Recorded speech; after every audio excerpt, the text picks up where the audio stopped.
Mkoani Geita inamsaka Omar Juma kwa tuhuma za kumbaka mpwa wake wa kike mwenye umri wa miaka 9. Mwenyekiti wa Chama cha Demokrasia na Maendeleo Chadema Freeman Mbowe akiri chama chake kushindwa kukamata dola katika chaguzi 3 zilizopita kutokana na udhaifu katika mikakati.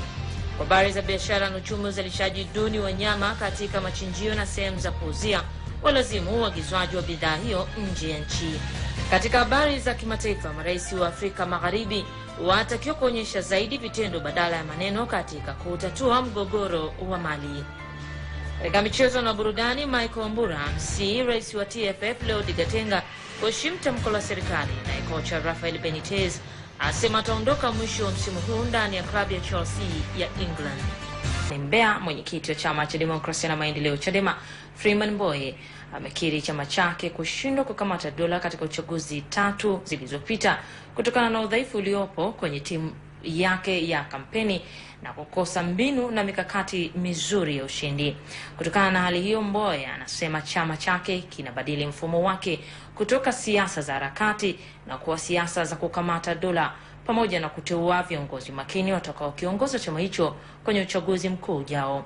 Kutoka Mbeya, Mkombe Zanda ana taarifa zaidi. Tumeshiriki uchaguzi mwaka 1995. Tukashindwa, lakini tukapata kidogo. Tukashiriki uchaguzi mwaka 2000. Tukashindwa na wale. Tukashiriki tena uchaguzi mwaka 2005. Bado hatukuweza kukamata dola. Tumeshiriki uchaguzi kwa mbwembwe kubwa mwaka 2010. Bado hatukuweza kukamata dola. Sasa Msigo anakuambia ni uenda wazimu kufanya jambo lile kwa staili ile kwa kutumia watu wale alafu kategemea majibu tofauti.